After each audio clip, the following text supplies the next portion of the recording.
Welcome back to the Call Up, your go-to podcast on the future stars of Major League Baseball. I'm Aram Layton. He's Jack McMullen. For those that are watching on YouTube, you'll see the very fancy hotel room backdrop. Jack and I have not done this since we did our, what did you call it, like the Southern tour that we did through Mississippi, through so. Alabama. We also did one in my house, my mom's house. Yes. But for those that are listening, maybe it just sounds a little less great than usual, but we're in a hotel room.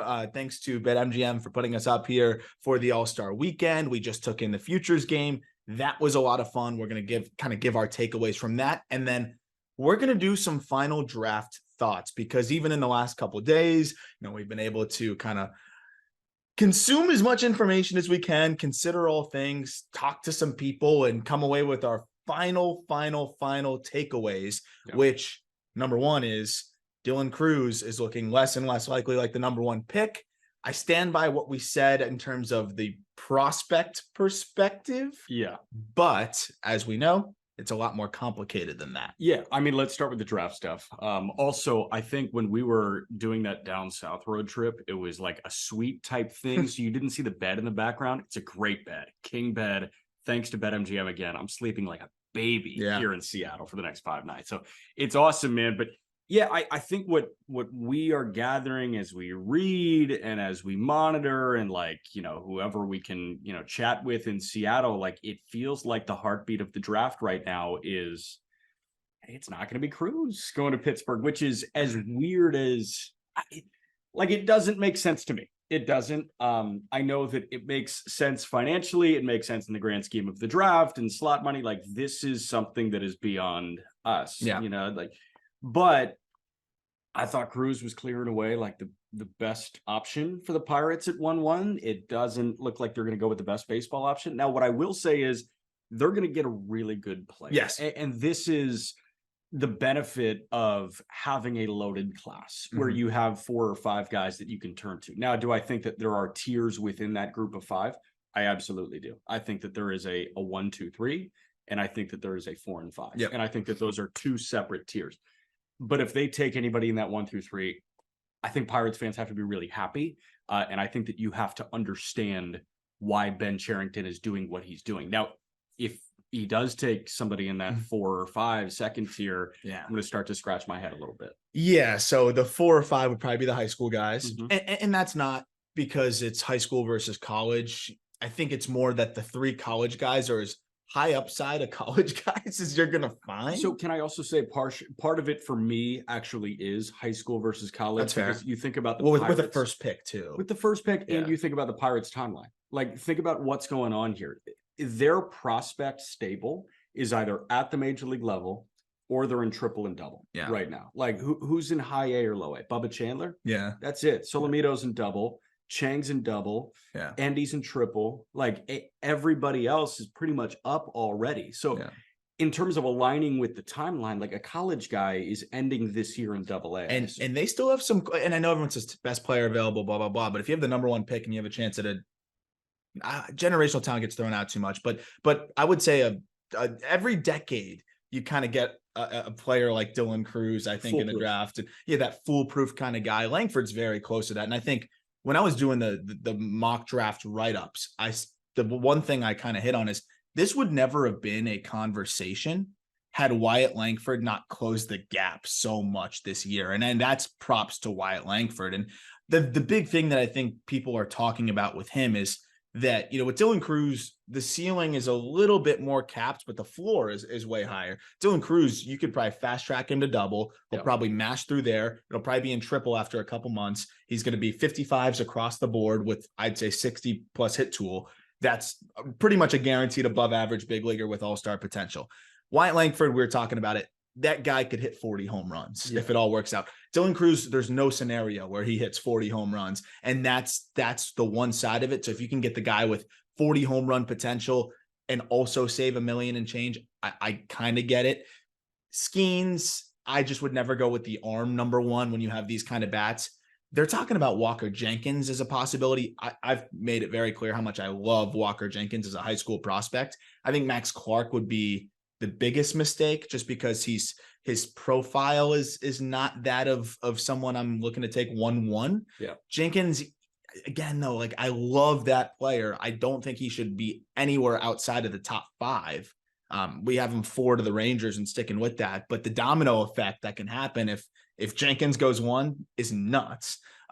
Ultimately, I think we both agree, and the mock is out right now, that it seems like the most likely is Langford, because he's that balance of you can not deal with Scott Boras for the next decade or almost decade. Yeah. And right now, you still have that higher floor as a college guy with a track record of hitting, good run times, crazy power, all that good stuff. And you still have momentous upside. So that's where it seems now. But if money wasn't a thing, agents weren't a thing, and there was nothing involved, without a doubt, I'm going Dylan Cruz. I'm not really thinking twice about it. No, I'm not thinking twice about it for sure. I go Cruz, and I'm with you. Like, I think Langford is probably the second best option, and at the slot money, it might be the best option if you can go make some magic happen at the end of the first round or in the comp round, right? So, exactly. And these teams have like a big board of however many players that they want to take. Yeah. And we're kind of looking at it just like pick by pick by pick. And if there's a player on the big board that they adore outside of, as we're talking about like the 15 to 20 range of their big board, and they're able to get that guy now because of the savings at number 1, that could probably be swaying them a little bit more too. Like there's so much prep talent that now maybe you go get a prep arm, or or you're able to go get one of those middle infielders like a Sammy Stafura, let's say, who's been just helium going upwards like this, and you can offer more than a lot of teams in the back end of the first round. All of a sudden now you might be having a really nice draft overall, which we saw them do really well in that Henry Davis draft. Different situation, but we saw them use that money really well to cook in the draft. And unfortunately, Lonnie White, he just got to an affiliate. He was dealing with a ton of injuries, but Bubba Chandler, they went and they got over slot. So I like the last thought exercise is, what happened last year. In a vacuum, you grade the Rangers pick of Kumar Rocker at 3 in F-.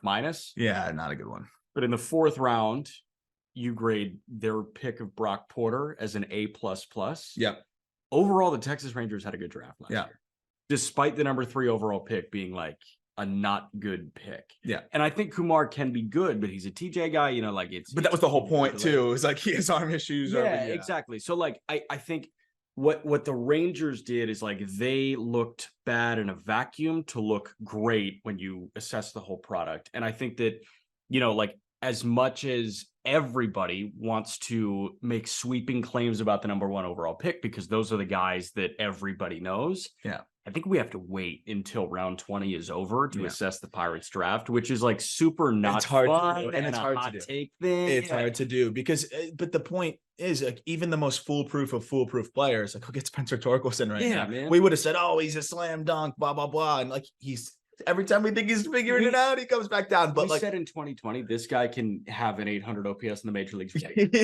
False. Not true. Still trying to find that. So from that perspective, it's like, we always have these foolproof guys, but at the end of the day, it's baseball. And if you can spread your risk a little bit, every pick is risk, even if it's the smallest perceived risk, and you can spread that risk with more upside.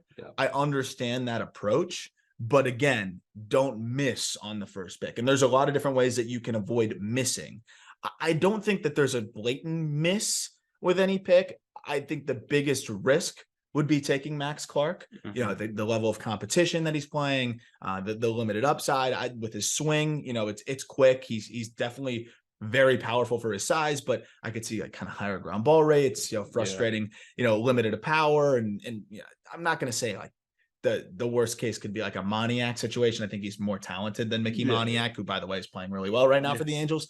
But it's going to be really interesting to see how it shakes out. We just wanted to kind of do one last little rehash after the take Dylan Cruz. Yeah, but you're also taking Scott Boras. You're also taking Scott Boras. And I think we were underestimating, when I was looking at it, I was like, okay, you signed the bonus and you're good, but also you got to deal with him now. Let's say Cruz is great and fits like a glove. Do they want to have a Brian Reynolds situation again?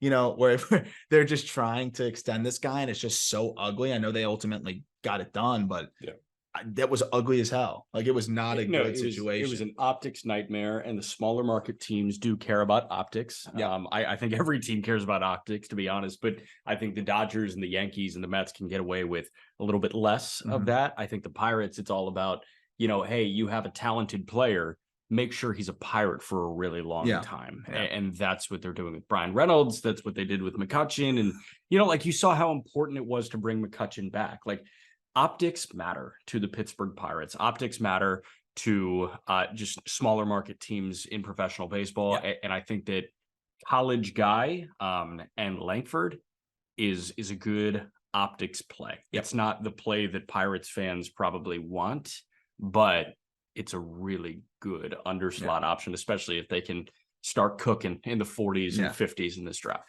100%. And we'll have the full draft recap pretty much the next day when we can to talk about everything that happened in that draft. I'm really excited, man. It's going to be a fun one because of the domino effect, because of all the talent throughout the middle of the first round and going into the back half of the first round, where there's a lot of high school guys I really like, but I could understand those guys going to college. But also, if a team can sign those guys, there's some really talented prospects. Like Hauk has really been impressive. Miller's really been impressive. A lot of infield talent. So should be very, very fun to kind of break that all down and recap it